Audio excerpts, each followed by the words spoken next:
L'édito politique sur Europe 1 avec Le Figaro. Bonjour Vincent Trémollet de Villers. Bonjour Dimitri, bonjour Anissa, bonjour à tous. Vincent, samedi, plusieurs manifestations organisées par la gauche ont eu lieu en France en défense de l'état de droit, en fait surtout contre le Rassemblement national, qui mettrait en danger la démocratie en critiquant l'autorité judiciaire qui a rendu Marine Le Pen inéligible. La démocratie, Vincent, est-elle vraiment en danger en France ?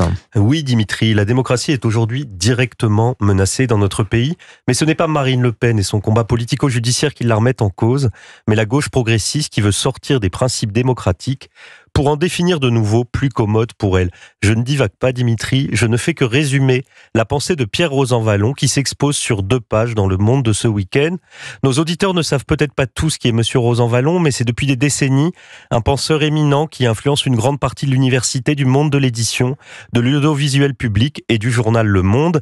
Il est aussi, selon la formule de Mathieu Bock-Côté, le point de contact entre l'extrême gauche et l'extrême centre. Et c'est vrai que Pierre Rosanvallon, c'est à la fois la forme tempérée du mélanchonisme et la forme radicale du macronisme. Mais alors, en quoi les propos de Pierre Rosanvallon sont préoccupants pour la démocratie ? L'intellectuel remet franchement en cause 2 principes de la démocratie, le fait majoritaire d'abord et la liberté de penser et d'expression ensuite. Sur la loi de la majorité, Rosanvallon crée la formule de peuple arithmétique, c'est-à-dire un peuple de circonstances qui s'agrège au moment du vote. La majorité qu'il dégage a une valeur relative parce que, je cite l'intellectuel, la société n'est pas simplement composée d'électeurs, pas plus qu'elle n'est pleinement exprimée par une majorité. Cela signifie donc que la souveraineté populaire qui s'exprime dans les urnes est une procédure discutable et fragile.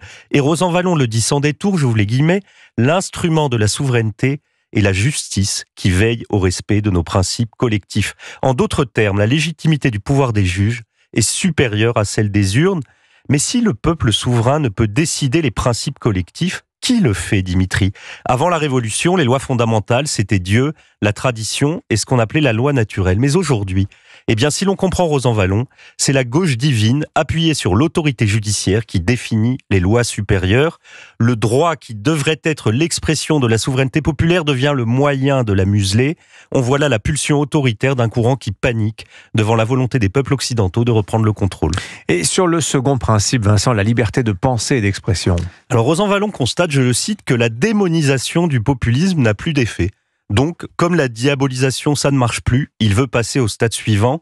Il faut instaurer, dit-il, une vigilance du langage et poursuivre sans relâche les voleurs de mots et les trafiquants d'idées.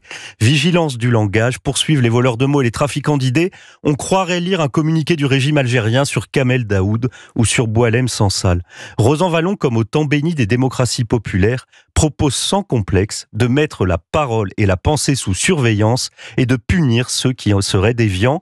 Et ne croyez pas que ce soit des élucubrations intellectuelles sans conséquence. Son discours promu par le grand quotidien de la gauche mondaine, on le retrouve chez Gabriel Attal, Olivier Faure et Jean-Luc Mélenchon, ainsi qu'une partie de la magistrature et de nos autorités dites indépendantes. Toutes ces forces qui prétendent défendre la liberté politique tout en réduisant drastiquement les libertés.